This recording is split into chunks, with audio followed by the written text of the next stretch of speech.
Assalamualaikum warahmatullahi wabarakatuh. Shalom, Om Swastiastu, Namo Buddhaya, Rahayu, Rahayu, Sampurasun. Ajaran kepemimpinan Jawa lebih banyak berupa karya sastra. Karya sastra tersebut seperti serat-serat kuno, wejangan, ceramah atau nasihat, prasasti dan sebagainya. Konsep itu diajarkan secara turun-temurun dari generasi satu kepada generasi selanjutnya. Sehingga jika memakai cara pandang metodologi ilmu pengetahuan barat, dari sini konsep-konsep itu kurang dapat diterima secara ilmiah. Oleh karena itu, inilah peran-peran generasi muda untuk perlu adanya penelitian lebih lanjut agar konsep-konsep dari budaya Indonesia bisa diterima semua orang atau bisa dikatakan menjadi ilmiah. Kecenderungan untuk menggali kearifan-kearifan lokal Indonesia masih rendah untuk dilakukan. Hal ini bisa disebabkan oleh berbagai faktor, sehingga lebih suka memakai konsep atau teori dari luar negeri yang sudah jadi sehingga bisa langsung dipakai. Padahal terkadang suasana dan karakteristiknya berbeda antara Indonesia dengan luar negeri. Melimpah konsep lokal Indonesia, bahkan ini bukan hanya dalam bidang kepemimpinan saja. Konsep-konsep kepemimpinan Jawa, kebudayaan Jawa telah ada sejak zaman prasejarah.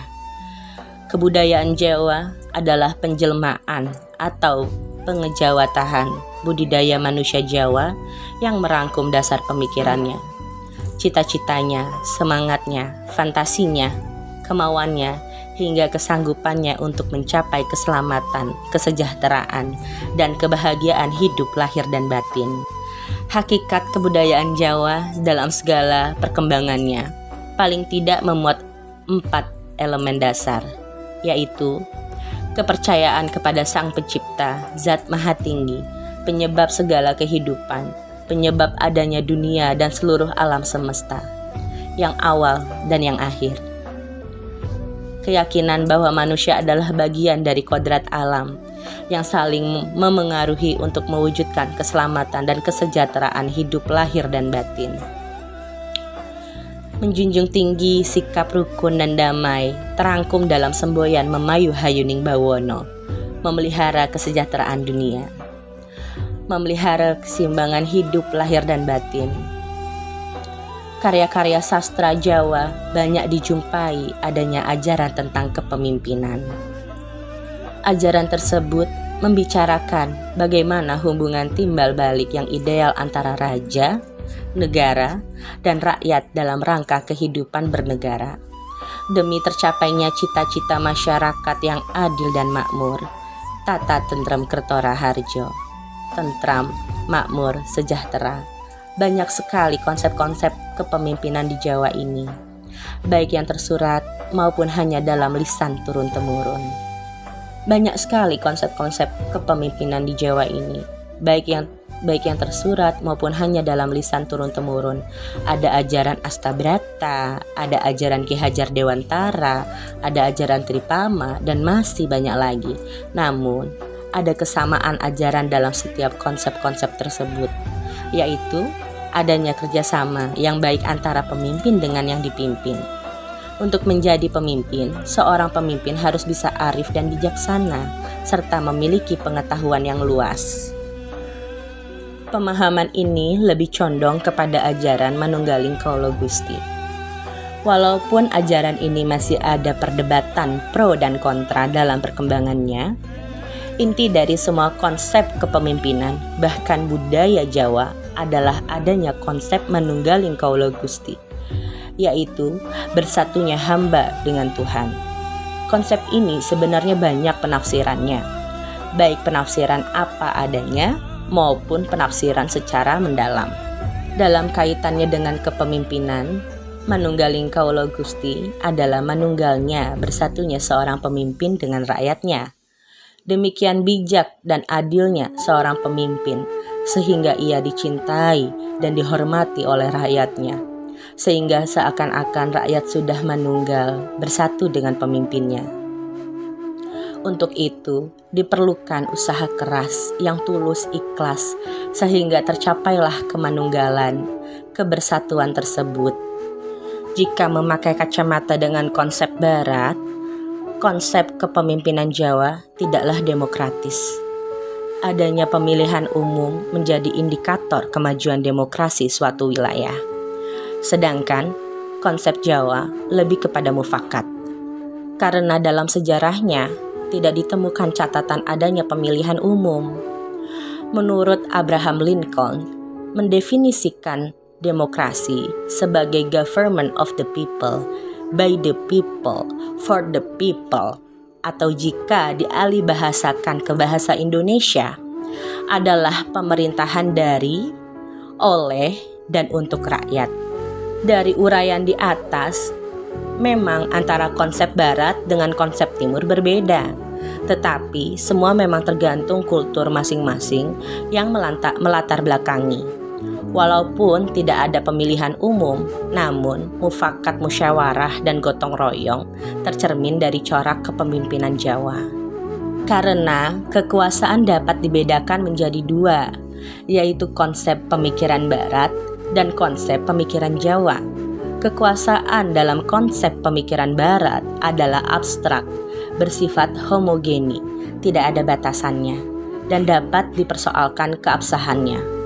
Sedangkan kekuasaan menurut konsep Jawa adalah konkret, bersifat homogeni, jumlahnya terbatas atau tetap dan tidak dipersoalkan keabsahannya.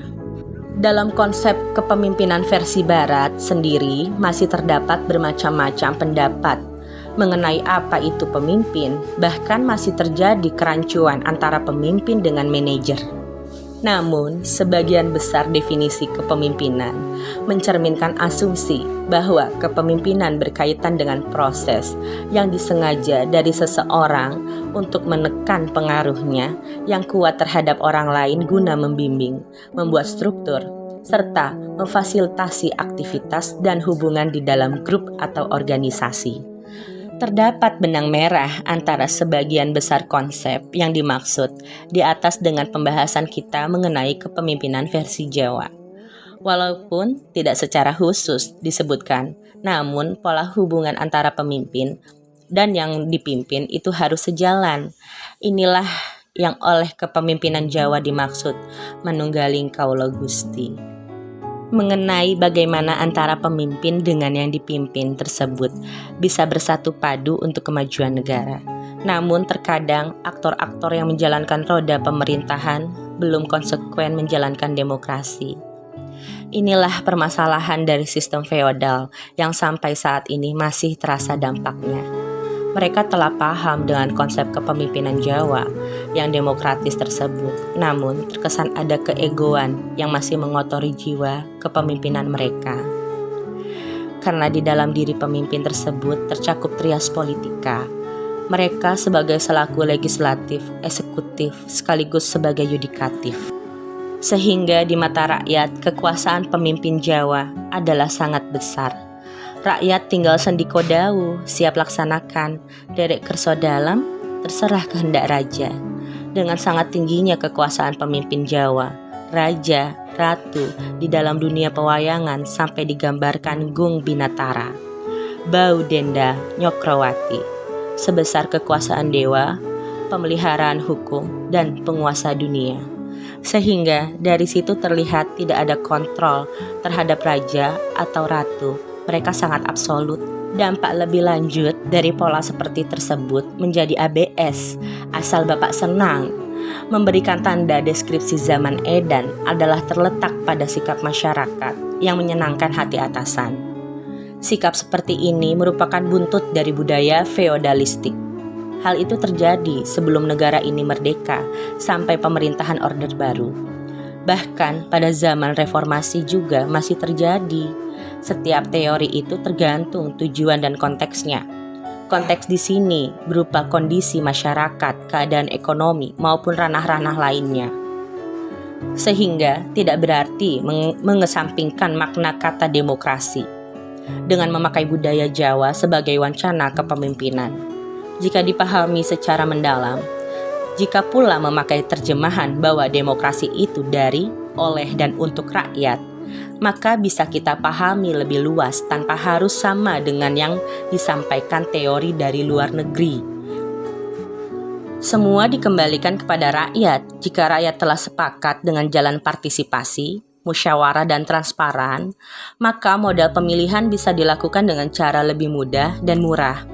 Dalam tradisi Indonesia, telah mengenal musyawarah dan gotong royong yang tertuang dalam Pancasila yang merupakan nilai azas, dasar, falsafah, dan pandangan hidup yang asli lahir dari Indonesia.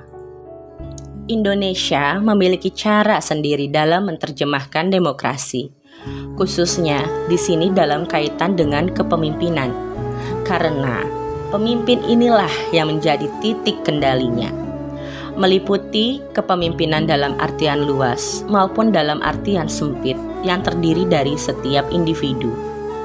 Walaupun budaya di Indonesia itu sangat beragam, namun mempunyai satu kesamaan. Kesamaan tersebut terletak pada konsep kegotong royongan yang ada di setiap budaya di Nusantara. Selain itu, Indonesia termasuk ke dalam budaya Timur yang bercorak kepada hal-hal yang berbau gaib. Hal tersebut juga sangat mempengaruhi pada konsep kepemimpinan di Indonesia. Mengingat bahwa Indonesia, Malaysia, Brunei Darussalam, Timor Leste, sebagian Thailand, sebagian Filipina merupakan bagian dari budaya Induk yang berasal dari Kemaharajaan Majapahit Wilatikta. Wahyu dalam transisi kepemimpinan Jawa, pemimpin yang terpilih harus mendapatkan legitimasi dari anggotanya ataupun warga masyarakat yang dipimpinnya. Seorang pemimpin dapat memiliki wewenang untuk memimpin secara resmi setelah mendapat legitimasi berdasarkan pada prosedur yang telah ditetapkan dalam adat istiadat atau hukum yang berlaku dalam masyarakat yang bersangkutan. Prosedur itu tentu saja dapat berbeda baik antara masyarakat yang satu dan yang lain maupun dari waktu ke waktu. Dalam masyarakat tradisional di Nusantara, misalnya, legitimasi atas kepemimpinan seseorang pada umumnya dilakukan melalui rangkaian upacara yang melibatkan kehadiran roh nenek moyang atau dewa-dewa. Pada zaman kerajaan, prosedur untuk melegitimasi kepemimpinan seorang dapat dilakukan melalui pemilihan bertingkat atau pemilih oleh sebagian masyarakat. Wahyu, nubuat, pulung, ngalamat, dan mimpi juga merupakan unsur-unsur yang berperan penting baik dalam pemilihan pemimpin maupun legitimasi atas kepemimpinannya.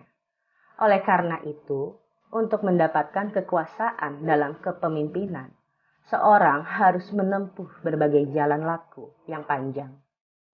Kekuasaan dapat juga diperoleh melalui keturunan atau lewat kekuatan fisik.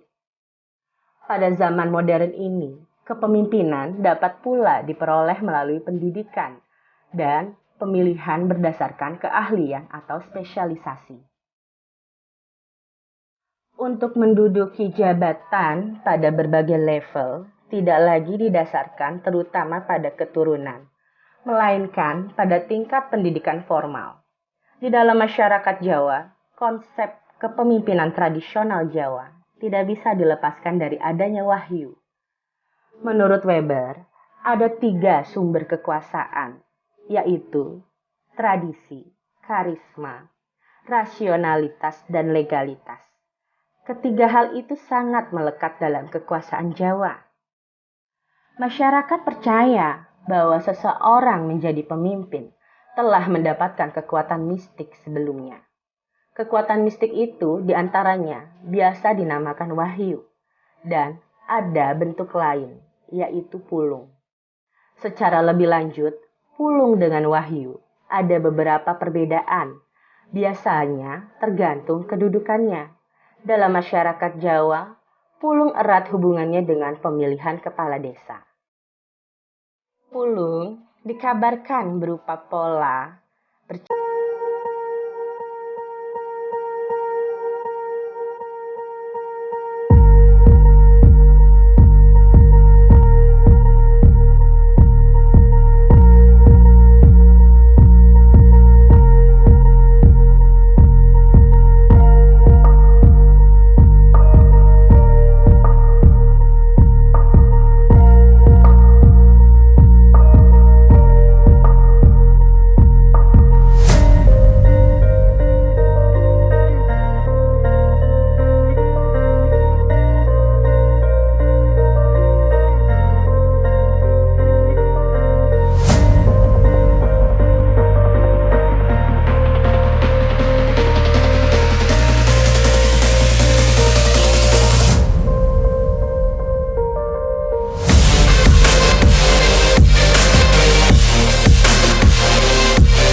kejatuhan Teluh Braja ini, maka akan ada yang sakit, kesedihan, percekcokan sampai meninggal dunia.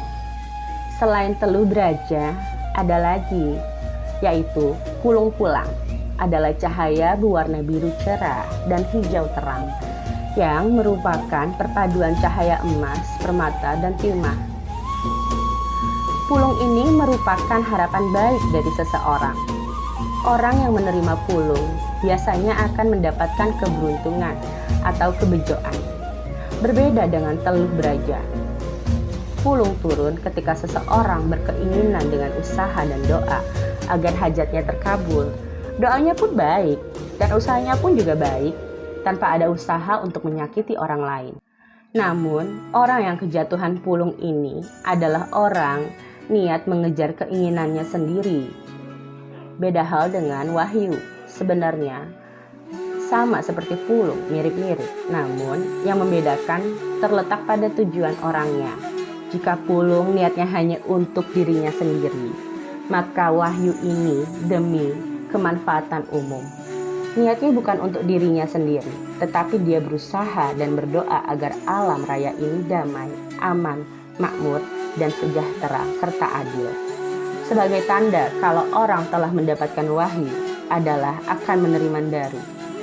Daru sendiri adalah cahaya kuning, seperti kunyit sebesar buah kelapa. Selanjutnya ada pralambang. Sedangkan pralambang itu lebih kepada tanda-tanda yang menjadi permulaan atau awal bahwa kelak seseorang tadi akan menjadi orang penting. Pralambang ini merupakan tahap awal seseorang mendapatkan wahyu. Pralambang ini seperti ketika Ki Ageng Pemanahan meminum kelapa cengkir gading milik Ki Ageng Biru. Wahyu menjadi alat legalitas kekuasaan raja sebelum dia naik tahta. Wahyu merupakan sarana Tuhan memilih manusia menjadi raja, yang ditugaskan menjadi wakilnya untuk mengurusi dunia. Bukti bahwa kekuasaan raja bersifat ilahi ditandai oleh datangnya wahyu kepada calon raja. Orang yang telah menerima wahyu, maka wajahnya akan bersinar penuh kewibawaan. Wahyu pun bisa hilang dan pergi dari dalam diri raja jika telah datang raja tersebut mangkat, turun tahta, ataupun raja tidak layak lagi bertahta. Cerita datangnya wahyu tidak hanya dijumpai dalam dunia pewayangan saja, tetapi juga dalam berbagai peralihan kekuasaan. Seperti dari Majapahit ke Demak, demikian juga saat Amangkurat II, Pangeran Puger naik tahta. Sebelum menerima wahyu, calon raja tersebut wajib melakukan pertapaan yang panjang. Sepertinya antara wahyu atau pulung dengan bertapa tidak bisa dipisahkan, merupakan satu paket tersendiri. Wahyulah yang memilih orangnya, bukan orang yang memilih wahyu. Hati manusia yang mulai taat ibadah, baik dan rendah hati inilah yang merupakan jiwa yang disukai wahyu. Hal ini seperti yang dimuat dalam cerita pewayangan Jawa, karena bagi orang Jawa, dunia pewayangan sangat berarti bagi mereka.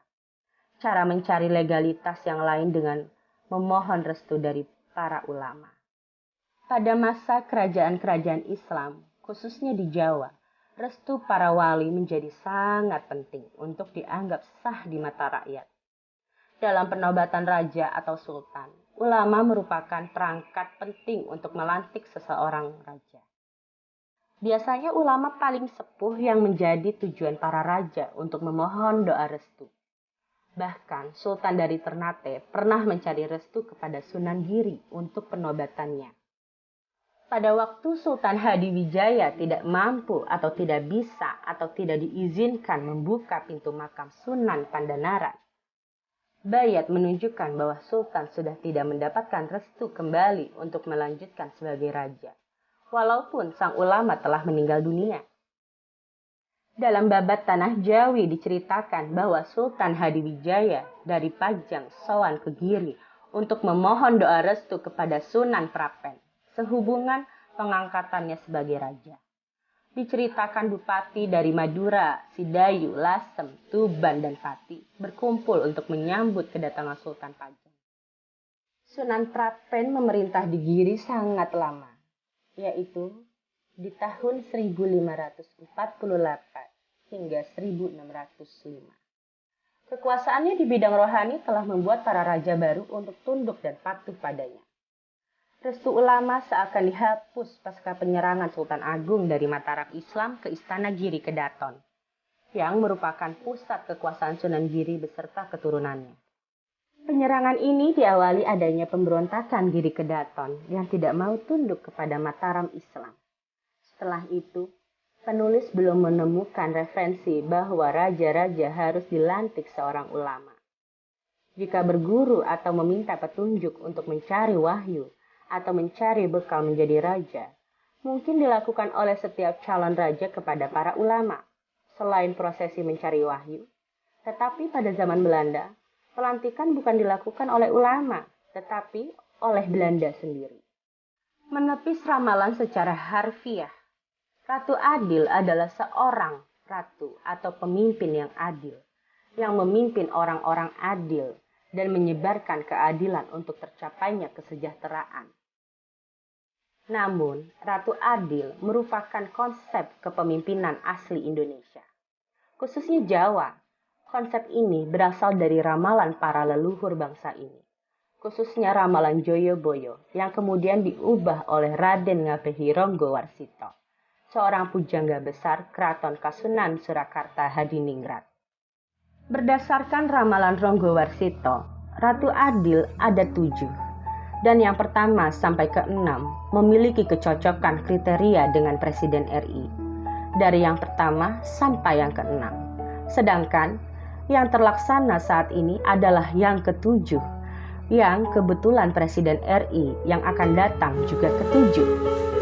Jadi, jika boleh dikatakan bahwa Presiden ke-7 ini adalah Ratu Adil ke-7, namun setidaknya kenetralan dan objektivitas buku ini hanya dipertaruhkan jika menyebutkan satu tokoh.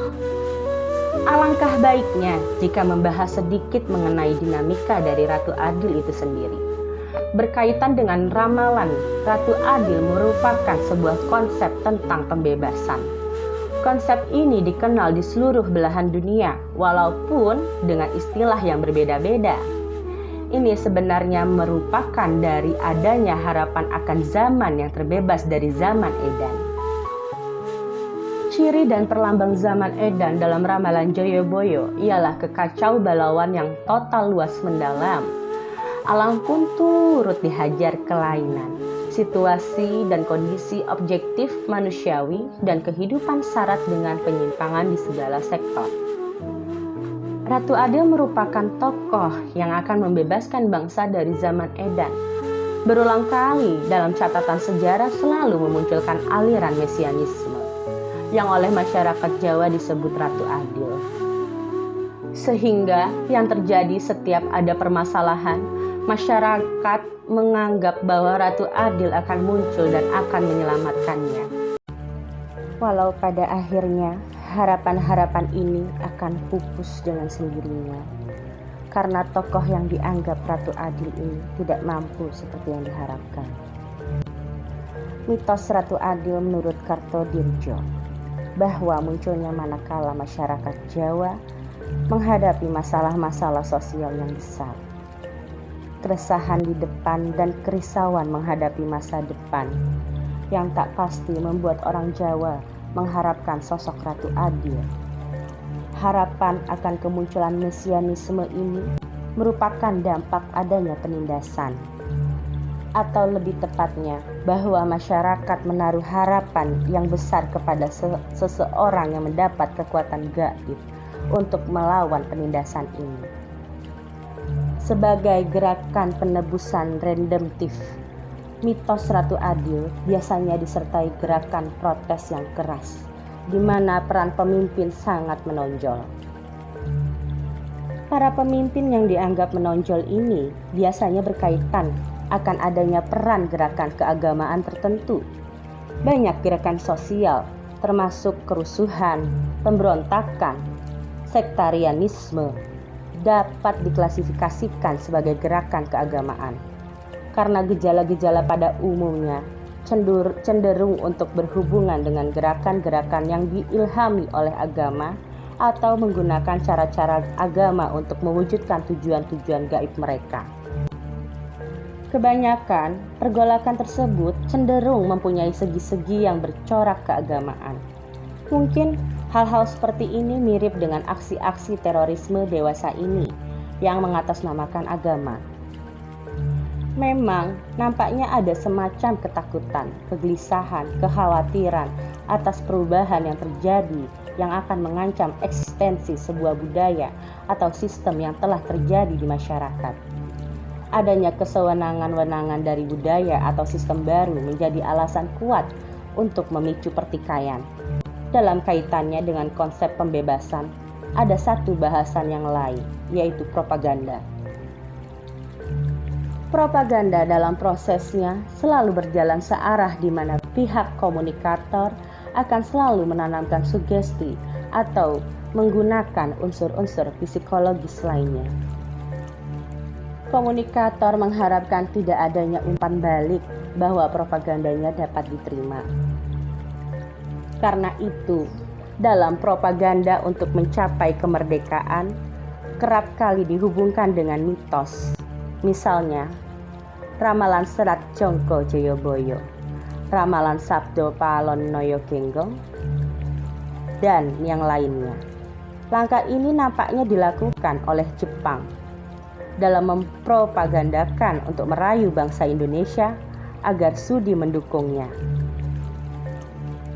Mengingat saat Jepang menjajah Indonesia, Jepang telah terseok-seok dalam Perang Pasifik Timurnya, sehingga dukungan bangsa Indonesia sangat dibutuhkan.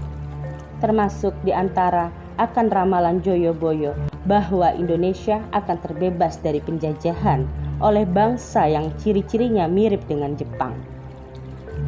Namun, propaganda negatif dilakukan oleh Westerling yang pernah menyalahgunakan Ratu Adil. Westerling adalah seorang Belanda yang membentuk Angkatan Perang Ratu Adil atau yang disebut APRA. Dia meracuni rakyat Indonesia untuk bergabung bahwa APRA adalah pembebasan penderitaan Indonesia. Namun, sejatinya APRA ini adalah alat-alat bagi penjajah untuk tetap menguasai Indonesia. Karena mana mungkin dinamakan Ratu Adil jika APRA dengan bengis membantai ribuan orang di ujung pandang. Pembahasan di atas tentang dinamika yang beredar di masyarakat tentang Ratu Adil. Ratu Adil dianggap ramalan dan ditunggu kehadirannya. Di sini pula penulis ingin membahas mengenai ramalan. Ramalan bukan sekedar mitos dan dimungkinkan terjadi karena ada disiplin ilmu yang mempelajari tentang orang-orang yang memiliki kemampuan khusus. Di dalam ilmu psikologi, mempelajari orang-orang indigo merupakan orang-orang yang memiliki kemampuan khusus.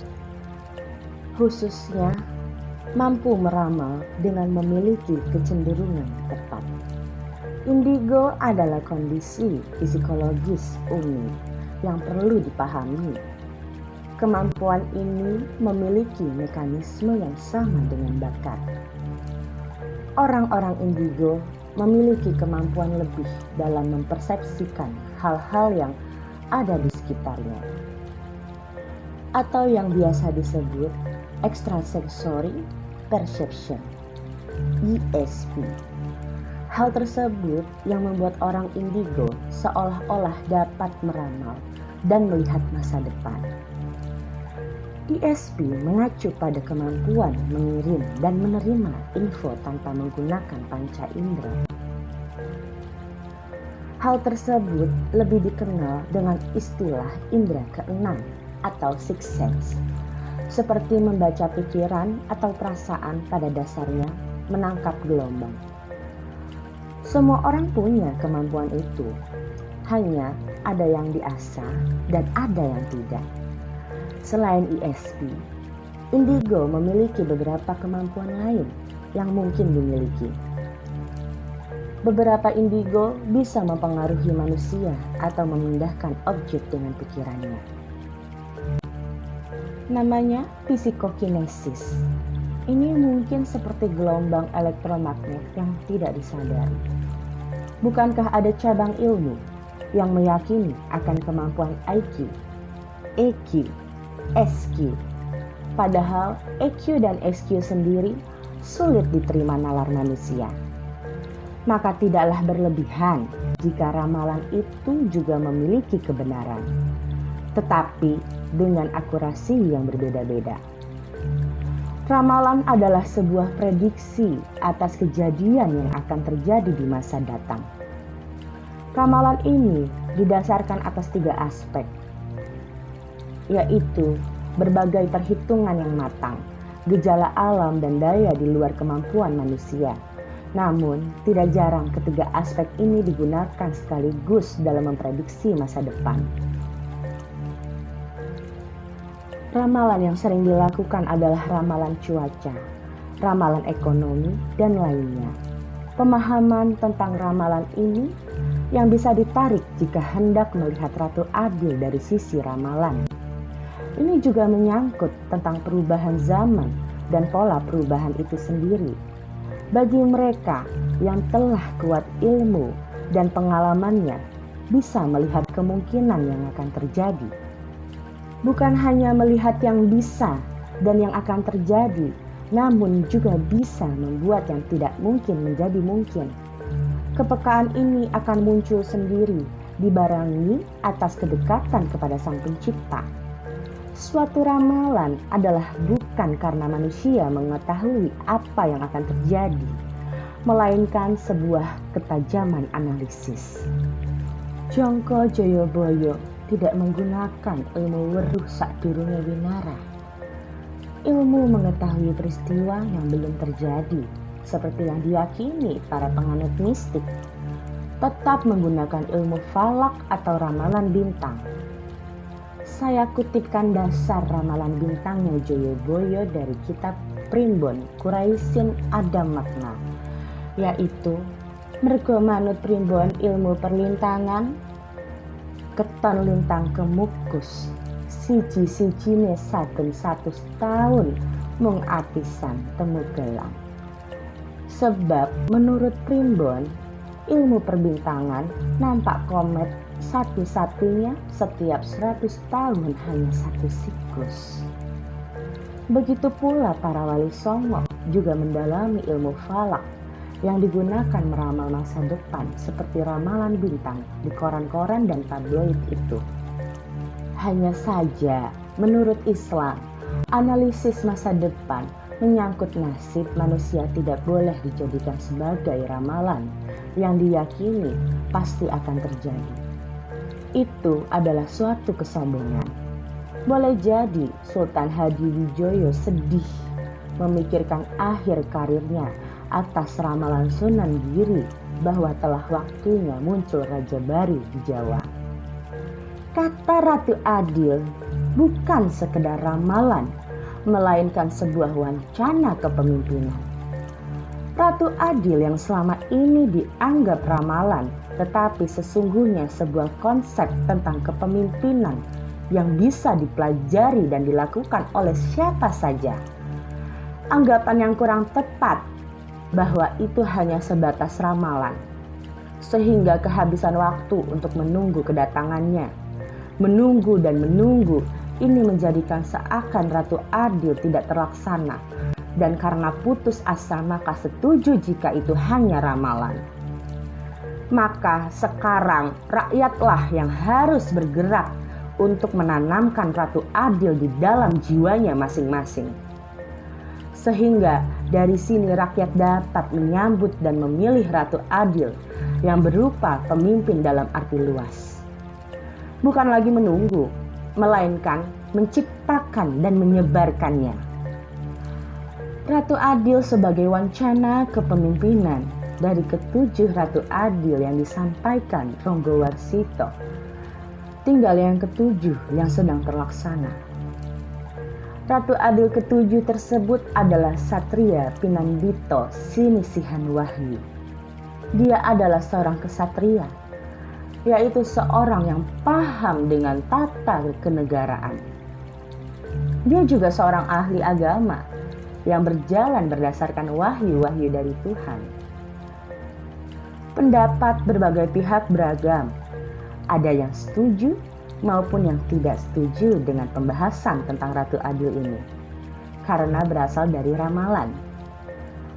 Walaupun konsep ini berasal dari ramalan, namun penulis lebih melihatnya sebagai wacana atas kepemimpinan nasional Indonesia yang berasal dari Indonesia. Satrio Pinandito Sinisihan Wahyu adalah konsep kepemimpinan yang berimbang antara material maupun spiritual, ilmu-ilmu dunia juga ilmu-ilmu akhirat, sehingga tidak berat sebelah. Sehingga konsep Satrio Pinandito Sinisihan Wahyu ada yang mengkajinya. Ada yang murni mengkajinya untuk ilmu pengetahuan, tetapi ada pula yang mengkajinya karena ada kepentingan. Membahasnya karena memiliki nuansa politik, karena Ratu Adil ke-7 ini diprediksi sebagai Presiden RI ke-7. Joyoboyo oleh rakyat Jawa diletakkan dalam jajaran Ratu Adil yang pernah memimpin tanah Jawa. Ia ditasbihkan berasal dari kalangan waliullah. Banyak gerakan Ratu Adil yang menyatakan memiliki dan didukung pasukan sirrullah berupa malaikat, jin, dan lembut. Ini merupakan sebagai bentuk legitimasi yang dibangun. Ratu Adil merupakan tokoh yang akan membebaskan bangsa dari zaman Edan. Ciri dan terlambang zaman Edan dalam ramalan Joyoboyo ialah kekacau balauan yang total luas mendalam.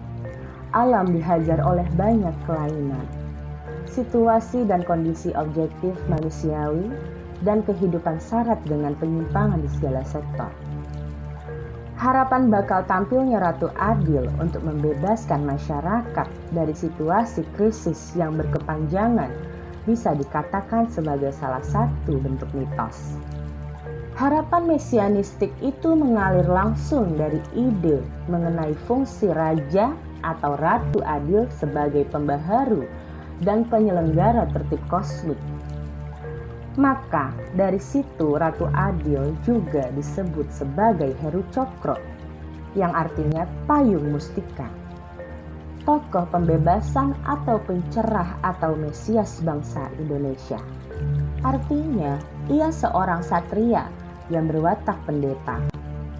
Maksudnya, di dalam hidupnya sebagai satria dengan segala sifat, tabiat, itikat, dan tekad satrianya dilaksanakan dengan kebijaksanaan pendeta yang penuh kearifan, melaksanakan keutamaan hidup sebagai sarana manusia meraih keutamaan dunia akhirat. Perkataan kesatria adalah nama kasta kedua dalam masyarakat Hindu Jawa setelah kasta Brahmana. Yang termasuk kasta kesatria ialah kaum rojo-rojo, kaum ningrat, kaum yang berdarah biru, dan orang-orang yang diangkat ke atas atau sinengkat aken ing aluhur dimasukkan dalam kesatria-kesatria karena jasanya. Sedangkan Pinandito adalah kasta pertama dalam agama Hindu.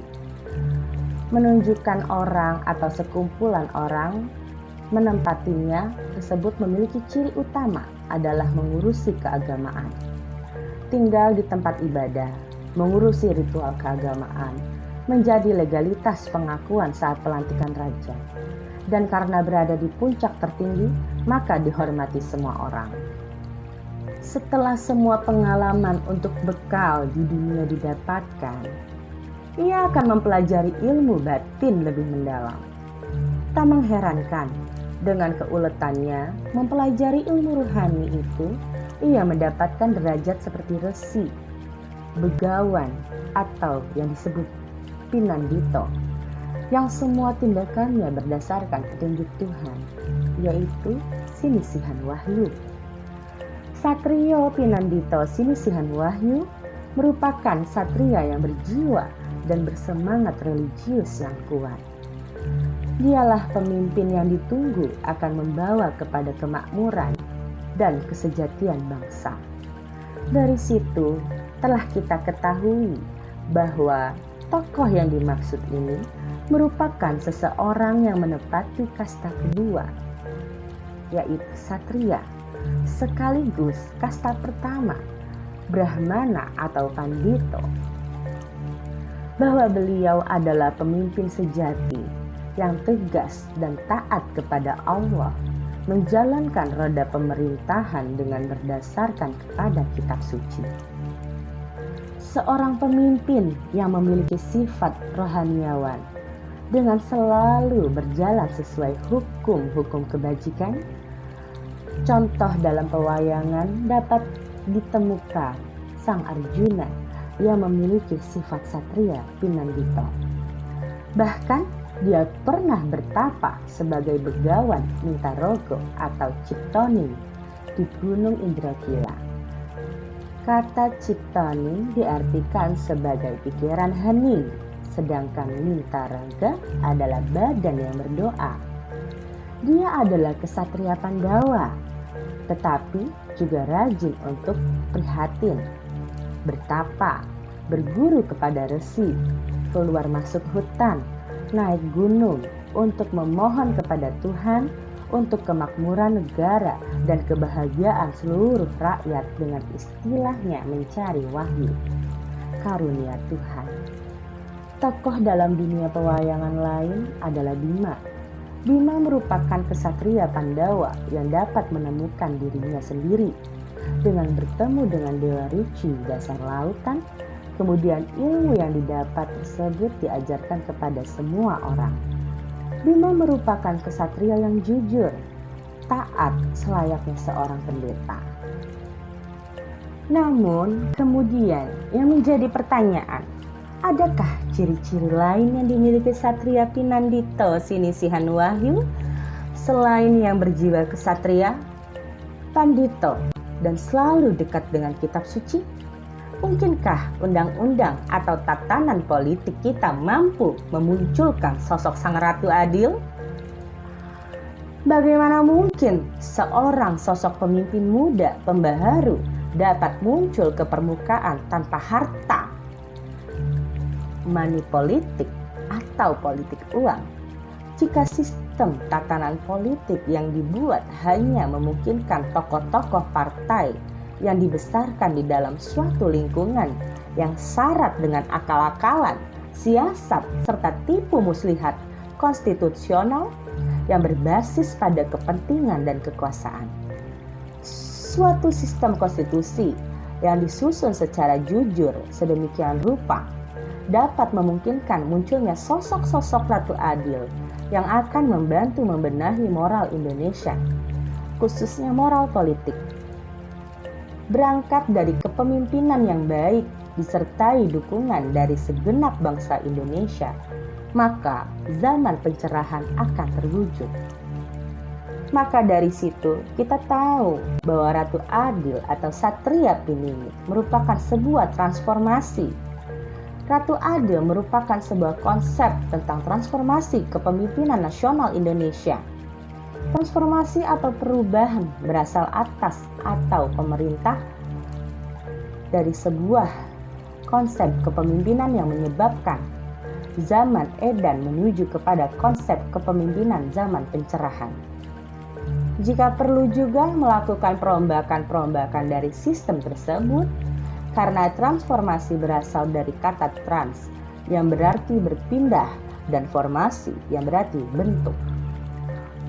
Sehingga dengan istilah lain bisa disebut juga dengan transisi, karena transisi dari dua kepemimpinan yang berbeda memetakan 3 jalur utama transisi: redemokratisasi yang diprakarsai oleh rezim otoriter, peperangan dan penaklukan dari luar, dan redemokratisasi yang dipimpin oleh kekuatan oposisi dari bawah.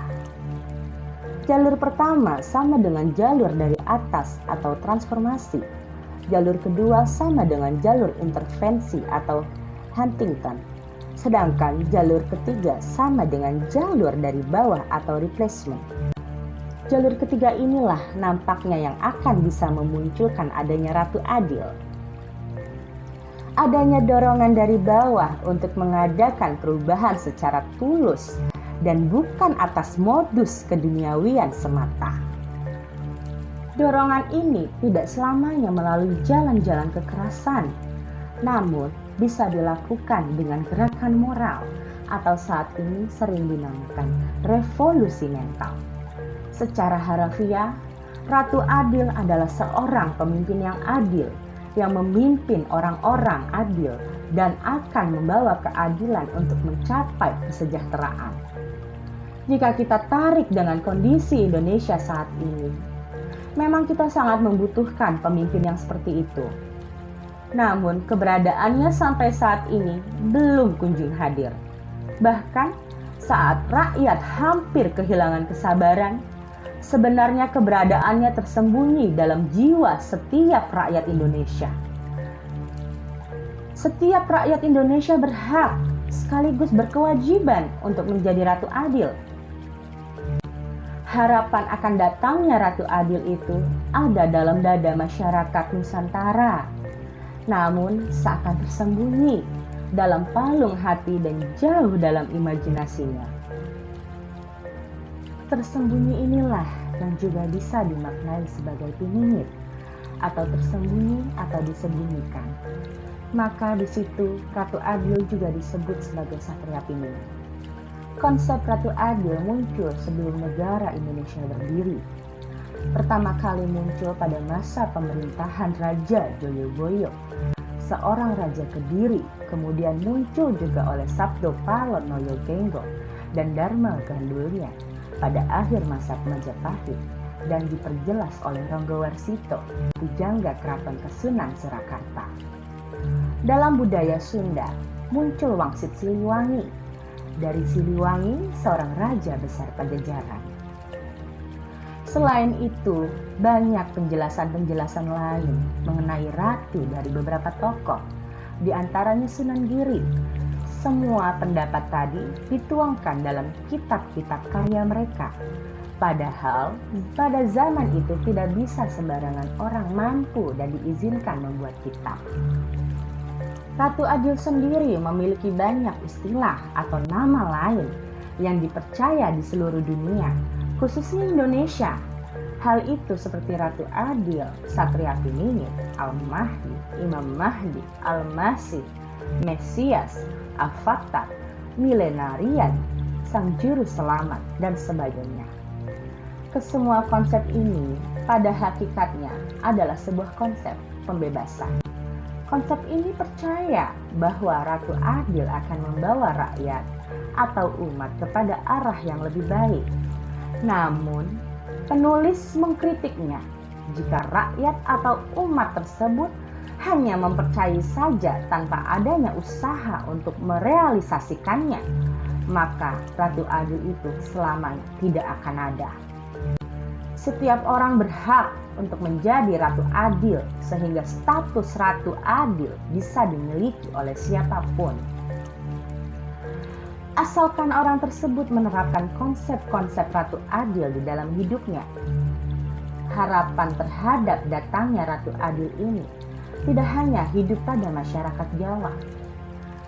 Hampir semua agama dan aliran kepercayaan terdapat konsepsi tentang milenarisme layaknya Ratu Adil, seperti Imam Mahdi di Islam, Mesias di Nasrani, Kargo di Papua Nugini, dan ajaran tentang catur yoga di agama Buddha, dan lain-lain. Pada umumnya, kepercayaan ini muncul ketika sebuah kelompok masyarakat ditimpa gejolak-gejolak dan bencana yang mengakibatkan penderitaan dan kesengsaraan pada masyarakat. Akibatnya, mereka merindukan datangnya masa lalu yang penuh dengan keindahan, kemakmuran, kejayaan, dan keadilan. Bahkan mereka menantikan Sang Juru Selamat yang akan membawa masyarakat tersebut pada keselamatan dan kejayaan dari uraian di atas. Kemudian pertanyaan berlanjut. Pertanyaan tersebut mengenai jumlah Ratu Adil yang hanya orang seorang atau mungkin lebih dari satu. Mengenai hal ini, penulis melihatnya sebagai dua sisi, yaitu Ratu Adil sebagai pemimpin dengan Ratu Adil sebagai jiwa. Kalau Ratu Adil sebagai pemimpin, maka jumlahnya lebih dari satu, tetapi memiliki waktu yang berbeda-beda tergantung masanya. Berdasarkan ramalan Ronggo Warsito di atas, jumlah Ratu Adil ada 7, tetapi memiliki masanya masing-masing, yaitu Presiden RI. Maka Ratu Adil di sini adalah dimiliki seorang pemimpin atau kepemimpinan dalam arti sempit. Sedangkan Ratu Adil sebagai jiwa adalah rakyat itu sendiri. Setiap rakyat Indonesia wajib memiliki jiwa Ratu Adil jika ingin Indonesia berubah ke arah yang lebih baik. Ratu Adil di sini adalah jiwa yang tertanam di setiap rakyat Indonesia untuk mendukung seorang pemimpin yang disebut Ratu Adil. Maka dapat dikatakan bahwa Ratu Adil ini merupakan kepemimpinan dalam arti luas. Sedangkan penulis lebih menekankan pada Ratu Adil sebagai pemimpin yang akan bersama-sama rakyat untuk mencapai kejayaan. Pertanyaan selanjutnya tentang keberadaan Sang Ratu Adil, khususnya di sini, adalah Ratu Adil yang terakhir yang belum terlaksana. Banyak pendapat mengenai keberadaan Ratu Adil, khususnya Satria Pinondito Sinisihan Wahyu. Pendapat tersebut berdasarkan sudut pandangnya masing-masing. Sudut pandang tersebut tidak menutup kemungkinan juga dipengaruhi atas kepentingan-kepentingan tertentu. Bisa jadi ada seorang tokoh atau partai politik yang mengincar kursi presiden, kemudian memanfaatkan Ratu Adil untuk kepentingan praktis. Banyak wacana mengenai Ratu Adil, khususnya yang ketujuh yaitu Satria Pinondito Sinisihan Wahyu. Ratu Adil ketujuh ini banyak diprediksi sebagai presiden negeri ini yang ketujuh. Tetapi ada pihak yang mengaitkan seorang dengan Ratu Adil berdasarkan kepentingannya. Pemikiran ini sangat strategis bagi kepemimpinan nasional karena ada beberapa pihak yang masih percaya dengan ramalan Ratu Adil. Selama ini Ratu masih sebatas dianggap sebagai ramalan, sehingga mereka menunggu. Padahal dari sudut pandang penulis, Ratu Adil bukan sekedar ramalan, melainkan sebuah konsep kepemimpinan. Dengan menganggap ramalan sebagai konsep, maka tidak lagi menunggu tetapi sudah berusaha untuk mewujudkannya. Paradigma tersebut harus mulai dikikis habis, menggantinya dengan cara pandang bahwa Ratu Adil merupakan konsep ilmiah dan bisa dijadikan pijakan hidup. Konsep kepemimpinan ini asli berasal dari Indonesia yang sesuai dengan kepribadian bangsa. Ratu Adil ketujuh merupakan keseimbangan dan keterpaduan antara ilmu keduniaan dan ilmu ketuhanan. Ilmu keduniaan diwakili oleh konsep Satria dan ilmu ketuhanan diwakili oleh konsep Pinandito. Hal itu dimantapkan dengan selalu Sinisihan Wahyu, yaitu selalu berpegang teguh pada ajaran agama. Di sini terdapat keseimbangan antara hubungan antara manusia dengan Tuhannya. Sesama manusia dan alam sekitarnya bukan hanya melepaskan cara berpikir akal mereka, tetapi masih berpijak dengan aturan moral. Aturan moral tersebut bersumber dari ketetapan-ketetapan Tuhan dalam kitab suci. Jangkauan konsep ini bukan hanya dalam kepemimpinan makro, tapi juga mikro. Jika Ratu Adil dikaitkan dengan kepemimpinan secara makro seperti yang telah banyak beredar, maka penulis juga memiliki analisis sendiri. Kepemimpinan tersebut terbagi menjadi dua, yaitu makro nasional dan mikro nasional. Kepemimpinan makro nasional merupakan pemimpinan yang memimpin di suatu negeri, sedangkan kepemimpinan mikro nasional merupakan kepemimpinan untuk dirinya sendiri. Jadi, Ratu Adil bisa dikaitkan untuk makro maupun mikro kepemimpinan. dan kesemuanya harus dilaksanakan tanpa berat sebelah. Karena untuk menunjang sebagai pemimpin dalam suatu negara harus dimiliki jiwa kepemimpinan dalam dirinya. Dia harus mampu menjadi pemimpin dirinya sendiri sehingga teladan bagi rakyatnya. Ratu Adil merupakan tokoh strategis bagi kepemimpinan. Ratu Adil sering digunakan sebagai strategi lain dalam meraih kepentingan. Mereka sering menggunakan pencitraan sebagai orang baik. Terkadang pula mereka menggunakan pencitraan sebagai orang teraniaya. Mereka telah membohongi masyarakat agar terlihat seakan-akan menjadi orang baik. Sudah dipastikan mereka bukan sebagai Ratu Adil, karena tidak mungkin seorang Ratu Adil memiliki sifat-sifat seperti itu. Telah banyak orang menganggap Ratu Adil adalah sebuah ramalan. Bahkan mereka menunggu-nunggu sehingga tidak jarang hal tersebut dimanfaatkan oleh orang yang tidak bertanggung jawab. Padahal Ratu Adil merupakan konsep kepemimpinan yang harus dimiliki setiap anak bangsa. Di antaranya dilakukan pada zaman penjajahan Belanda, yang lebih disebabkan kekecewaan pribadi, kemudian memobilisasi masyarakat untuk memberontak. Namun, ada juga murni atas keprihatinan seorang tokoh atas penderitaan rakyat. Sedikitnya 13 gerakan milenarian yang dipimpin Ratu Adil, orang yang mengaku telah berkembang di Jawa selama penjajahan Belanda. Ratu Adil merupakan mitos figur pemimpin masyarakat idaman sehingga tercapai kedamaian dan kesejahteraan. Dia adalah tokoh yang hidup, yang diberikan wahyu dan direstui para dewa dan dewi untuk memimpin masyarakat. Namun, Ratu Adil menjadi disalahgunakan di berbagai daerah. Banyak pemberontakan yang mengatasnamakan Ratu Adil. Mereka bukan sekedar memberontak, tetapi melakukan tindakan-tindakan kriminal lainnya.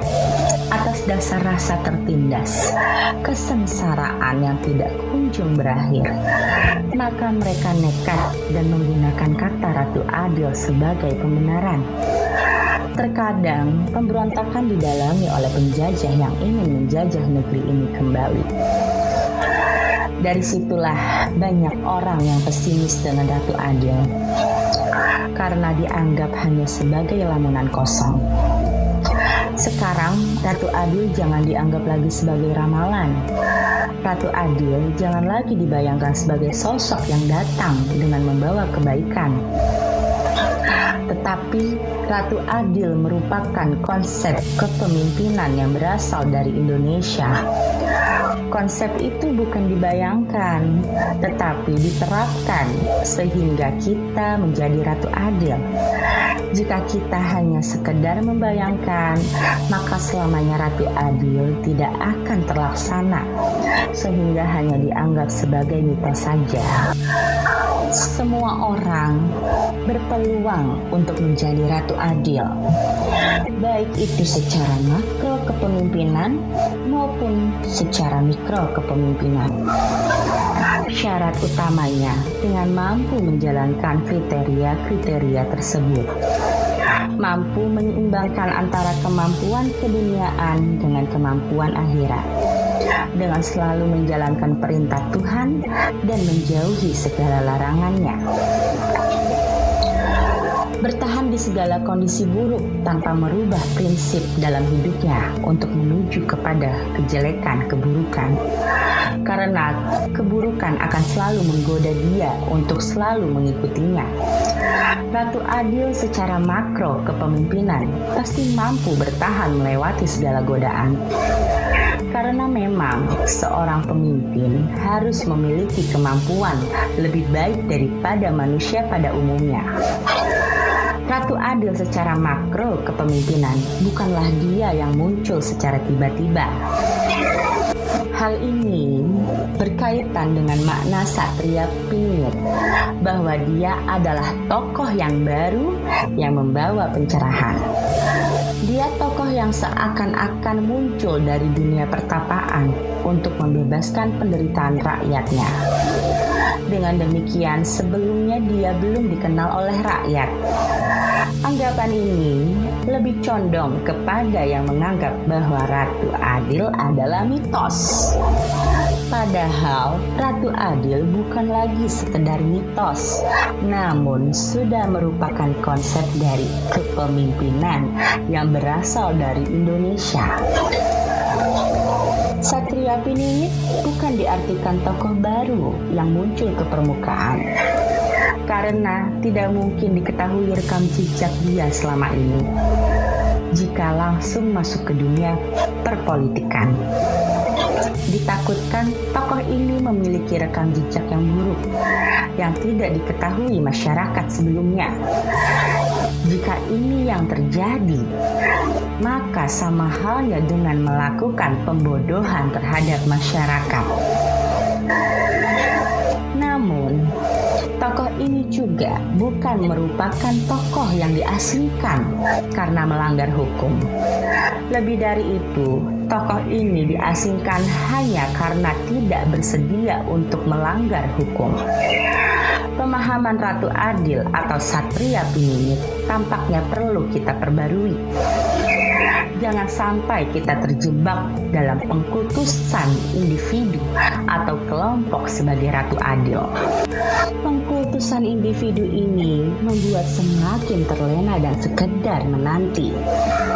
Banyak orang yang mengaku atau menganggap seseorang sebagai Ratu Adil tanpa didasari bukti yang nyata. Tidak lain, pengakuan atau anggapan itu hanya sekedar permainan kepentingan saja. Sebaiknya kita tidak terjebak dalam sebuah asumsi yang telah lama terbangun. Kita tidak memahami bahwa Ratu Adil adalah seorang manusia atau individu, melainkan sebagai suatu karakter yang bisa hadir dalam setiap diri kita. Dengan demikian, untuk mencapai perubahan dalam kebaikan dan kejayaan negeri ini, kita tidak perlu menunggu seorang yang dinamakan Ratu Adil. Akan tetapi, menjadikan diri kita sebagai sosok tersebut, sehingga perubahan itu akan datang dan nampak. Dengan syarat setiap orang mampu memiliki sifat-sifat seperti Ratu Adil, khususnya Satrio Pinandito Sinisihan Wahyu. Syarat tersebut merupakan keterpaduan antara kemampuan dalam Satrio dan Pandito. Penjabaran dari Satrio. Pertama, seorang pemimpin harus mampu menata, mengatur, mengelola negara secara adil dan bertanggung jawab tentunya. Dengan ini, diperlukan pendidikan tinggi, pengalaman, dan jaringan yang baik. Kedua, seorang pemimpin juga harus memiliki visi atau idealisme yang kuat. Dia tidak boleh terpengaruh oleh sekitarnya yang hendak mengajak menyimpang. Jika memang arus keburukan di sekitarnya kuat, maka dia harus menerapkan falsafah angloros ilining banyu ngelinanging ora keli. Merasakan aliran air menghanyut tetapi tidak terhanyut. Terakhir, seorang pemimpin haruslah tokoh baru yang mempunyai rekam jejak yang baik. Karena jika setiap pemilihan yang tersaji hanyalah tokoh-tokoh lama, maka kinerjanya tidak jauh dari sebelumnya. Sifat Pinandito dalam agama Islam merupakan sifat-sifat sufistik yang dimiliki oleh Rasulullah SAW dan para sahabat. Keadaan Indonesia yang belum mampu memberikan keadilan dan kesejahteraan kepada rakyatnya pernah terjadi pada zaman kekhalifahan Bani Umayyah. pasca Khulafaur Rasyidin di Damaskus. Pada zaman Bani Umayyah, khalifah pertama yaitu Khalifah Muawiyah berkantor di bangunan mewah bekas peninggalan Gubernur Jenderal Romawi. Mereka berjiwa penuh kemegahan, sedangkan rakyatnya menderita karena terjadi masa pergolakan.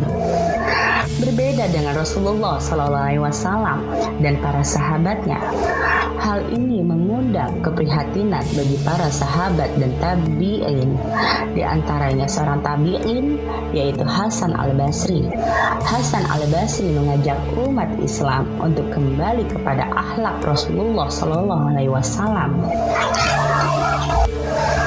Beliau menuliskan surat kepada penguasa untuk mewujudkan hidup yang zuhud, sederhana, yaitu dengan memakai jubah yang terbuat dari bulu domba yang kasar sebagai bentuk kesederhanaan. Intinya merupakan gerakan moral untuk mengembalikan tatanan negara dan umat pada akhlak yang mulia. Sebenarnya pada saat itu kritik bukan hanya dari Hasan al-Basri dengan tasawufnya, tetapi masih ada beberapa kritik dengan caranya masing-masing, namun gagal. Hal itu seperti yang dilakukan Ali Hanafiyah dari sisi akidahnya atau secara intelektual dari Abdullah bin Jubair dengan memboikot secara politik dan berkembang menjadi perlawanan militer. Sifat-sifat sufistik atau tasawuf yang dimiliki oleh para sufi relevan untuk mengatasi masalah di negeri ini. Sufi jangan sampai dipandang dengan seseorang yang anti keduniawian, tetapi mengesampingkan keduniawian. Penjabaran dari Pinandito atau tasawuf tersebut juga memiliki 3 kriteria seperti pada Satria. Pertama, seorang pemimpin harus selalu eling lan waspada, ingat dan waspada atau menyucikan diri dan woro-woro. Seorang pemimpin haruslah mengutamakan moral, mental, dan kepribadian yang handal, karena sekarang keburukan sudah dianggap biasa. Bahkan jika tidak ikut berbuat buruk, tidak akan mendapatkan jatah atau akan disingkirkan. Kedua, seorang pemimpin harus memiliki sikap qanaah, rendah hati, zuhud, sederhana, dan tenang dalam menghadapi berbagai macam halangan. Namun, juga memiliki keberanian yang dilandaskan kepada nilai kebenaran dan keadilan. Terakhir, seorang pemimpin harus konsisten dengan konsekuen terhadap yang telah diucapkan. Rela turun ke bawah untuk ikut merasakan keadaan masyarakat, bukan atas dasar laporan-laporan saja. Kedua, konsep itu disempurnakan dengan sinisihan wahyu. Makna sinisihan wahyu merupakan bentuk lain dari kitab suci firman ilahi. Seorang pemimpin memiliki kemampuan secara duniawi dan secara moral keagamaan, dan selalu berpedoman dengan firman Tuhan.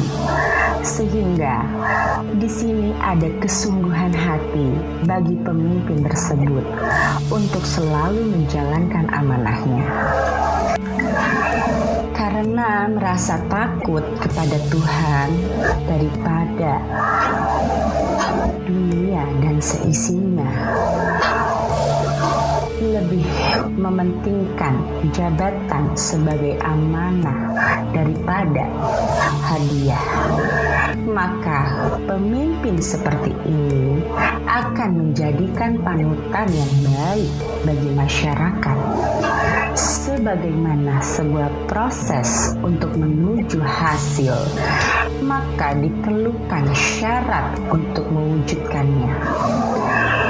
Untuk Ratu Adil, Satrio Pinandito Sinisihan Wahyu, ini Kini syarat tersebut digolongkan menjadi dua hal, yang bersifat material maupun yang bersifat spiritual. Sifat material dikaitkan dengan bahasan atau konsep satria. Sedangkan yang spiritual dikaitkan dengan bahasan konsep Pinandito Sinisihan Wahyu. Sehingga dari sini tercipta konsep Satrio Pinandito Sinisihan Wahyu. Seorang pemimpin harus memiliki kemampuan secara material maupun secara spiritual, karena jika hanya memiliki salah satunya akan terjadi ketimpangan. Satria. Konsep satria merupakan kriteria-kriteria lahiriah atau material atau yang dapat ditangkap oleh panca indera yang harus dimiliki seorang pemimpin. Pertama, Anggono. Agung, gemulung. Itu bermakna menata, mengatur, mengelola negara secara adil dan bertanggung jawab. Hal ini bukan berarti menguasai negara, apalagi kalau kekuasaannya itu hanya untuk mengambil keuntungan dari negara demi partai, kelompok kepentingan, atau para pengusaha yang mendanai sang pemimpin atau partainya. Anggono, Agung, Gemulung itu adalah sosok yang mampu mengelola, menyelaraskan, serta mempersatukan keberagaman golongan, kepentingan, dan tingkatan sosial masyarakat, sehingga semua kebijakannya akan memuaskan semua lapisan elemen masyarakat. Kedua, dilihat dari sisi partai politik, bahwasannya demokrasi perlu visi. Visi yang disampaikan beliau bahwa tugas partai politik untuk memberikan pendidikan politik kepada rakyat. Hal ini bukan secara tersurat, namun juga secara tersirat. Bukan hanya berbicara semata, namun praktek yang mencerminkan pemberian contoh kepada rakyat. Dan kesekian uraian di atas sebenarnya hendak mengatakan bahwasannya sebuah partai politik itu wajib memiliki idealisme. Kalau istilah yang dipakai di sini adalah visi, karena dengan idealisme atau visi inilah sebagai pantologi politik tidak akan mempan menjerumuskannya.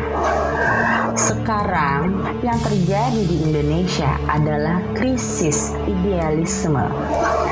Visi atau idealisme tersebut diwujudkan dengan melakukan pendidikan politik.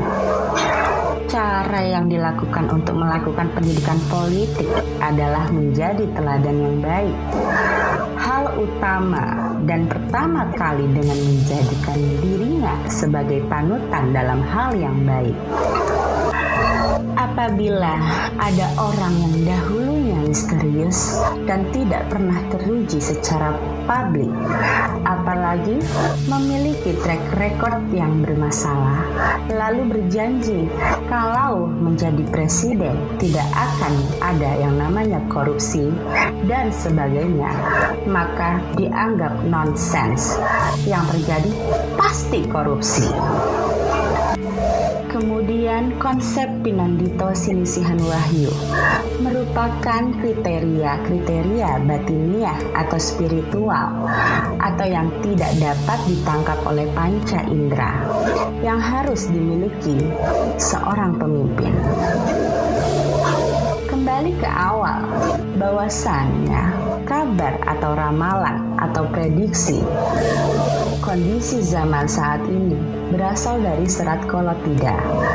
Serat itu sekaligus dengan menonjolkan solusinya, yaitu eling lan waspodo. Ronggo Warsito mengajarkan kepada pembaca agar selalu eling lan waspodo di dimanapun, kapanpun, dan kepada siapapun. Memang yang terjadi di Indonesia adalah krisis untuk selalu ingat dan waspada. Karena yang kalau tidak ingat itu akan menjadi menggila, akan tidak kebagian atau akan disingkirkan. Ini merupakan ajaran moral dari para leluhur. Selain dianggap sebagai ramalan, sejatinya serat itu mengajarkannya kepada pembaca agar selalu ingat dan waspada. Dengan ini, bahwa seorang pemimpin haruslah mengutamakan moral, mental, dan kepribadian yang handal. Maka kita sebagai rakyat juga harus memilihnya atas dasar moralnya. Hal itu ditunjukkan dengan riwayat hidup dari tokoh tersebut, sehingga tercipta kepemimpinan Indonesia yang bersih dan profesional. Ratu Adil Anggono Raras adalah konsep kepemimpinan yang mengajarkan bahwasannya seseorang pemimpin itu mempunyai sikap rendah hati dan tenang dalam menghadapi berbagai macam tantangan dan cobaan. Mempunyai keberanian, tetapi keberanian yang berlandaskan kepada nilai kebenaran dan keadilan yang sesuai dengan tuntunan agama.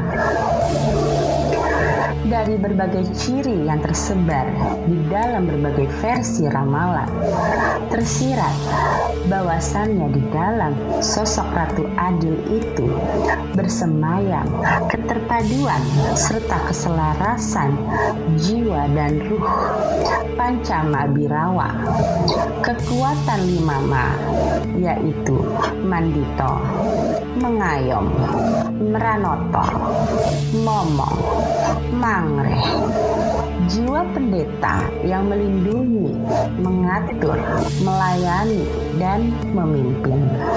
Konsep Sabda Brahmana, raja bermakna konsisten dan konsekuen atas semua ucapannya, baik yang tertulis maupun yang tidak tertulis. Karena yang terjadi saat ini, para pemimpin tidak konsisten dan konsekuen atas semua ucapannya. Hal itu ditunjukkan pada waktu kampanye. Pada saat mereka kampanye, calon pemimpin tersebut janji muluk-muluk. Namun setelah menjabat, janji itu menguap tanpa realisasi, sehingga rakyat masih dijadikan tumbal politik oleh para oknum pejabat. Namun, dengan hadirkan Ratu Adil akan memberikan hal yang lebih baik. Pemimpin baru ini akan konsisten dengan konsekuen atas semua ucapannya. Bahkan, Ratu Adil ini tidak suka untuk mengumbar janji, tetapi aksi dan bukti nyata. Karena pemimpin yang baik akan respon, tanggap, cepat, dan cekatan atas segala permasalahan rakyatnya. Rela untuk turun ke bawah untuk mengetahui keadaan rakyatnya yang sebenarnya, bukan atas laporan-laporan semata. Kebijaksanaan bagi pemimpin sangat sulit untuk dipelajari. Menjadi seorang pemimpin bukan saja harus kuat dalam ilmu-ilmu keduniaan, namun harus disertai dengan ilmu-ilmu yang bersifat ketuhanan. Ilmu-ilmu dunia lebih ditekankan atas kemampuan-kemampuan otak atau pemikiran, sedangkan ilmu ketuhanan lebih kepada soal hati atau lebih tepatnya rasa. Mungkin saat seseorang sedang menjalani kejahatan, otaknya akan berkata kerasa untuk mencari pembenaran atas perbuatannya. Namun, dalam hatinya yang terdalam, pasti ada sebuah perkataan bahwasannya yang dilakukannya itu sebuah kesalahan. Tanpa harus Terus melihat dalil-dalil hukum yang ada, perasaan bersalah itu sering berkata dalam hati saat seseorang melakukan kejahatan. Budaya pakeuh ini yang nampaknya mulai terkikis. Pakeuh ini semacam malu, namun lebih mulia lagi dari sekedar malu. Mari kita coba diterapkan dalam sebuah kata.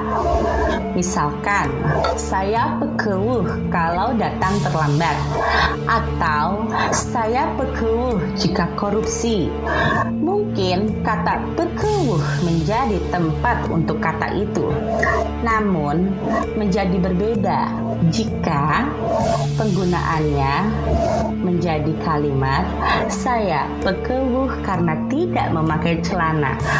Maka bukan kata pakeuh yang dipakai, melainkan kata malu.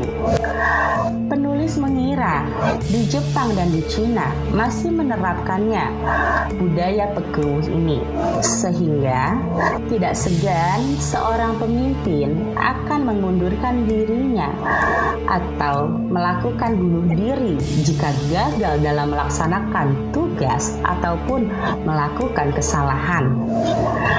Pemimpin jangan hanya mengandalkan kemampuan otaknya dalam memecahkan permasalahan. Dia bukan dewa, dia hanya pelayan masyarakat.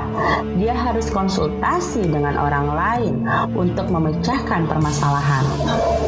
Otak manusia, kemampuannya terbatas. Itu yang harus disadari.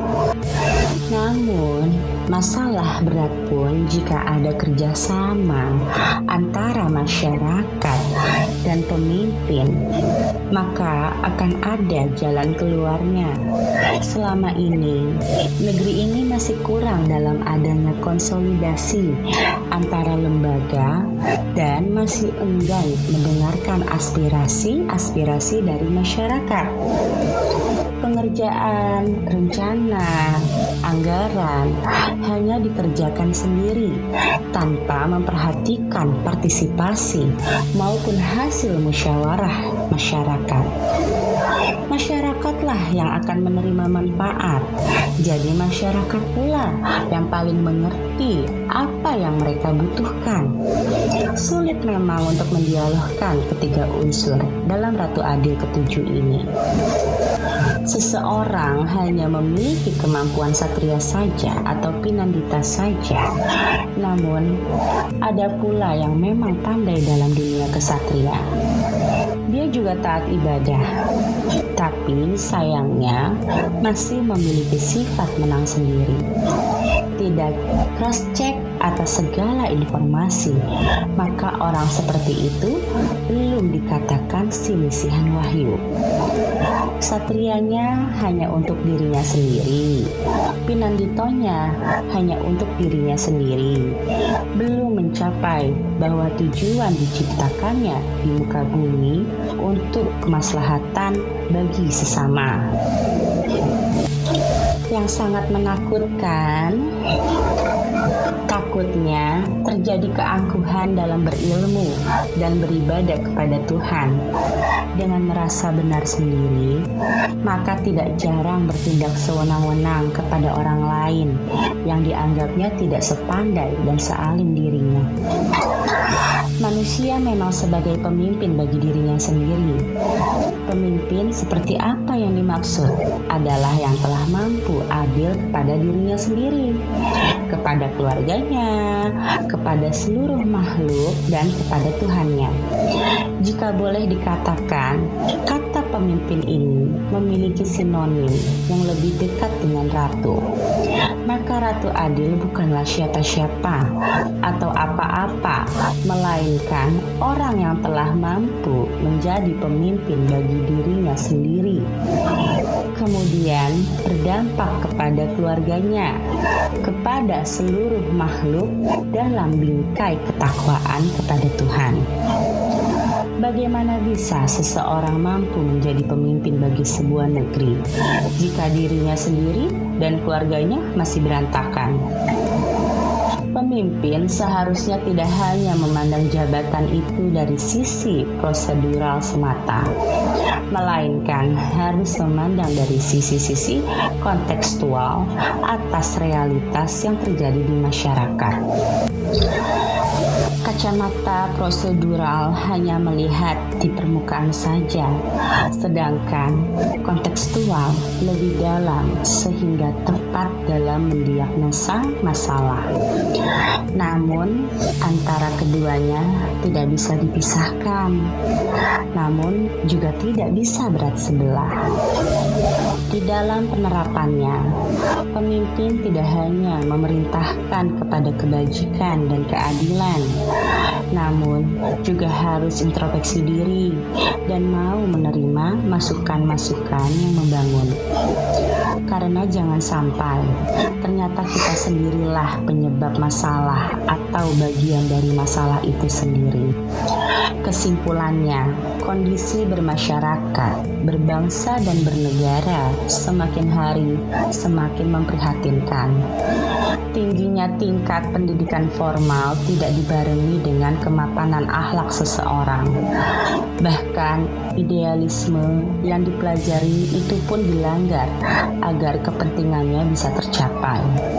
Nampaknya kondisi Indonesia seperti ini telah disampaikan oleh para leluhur.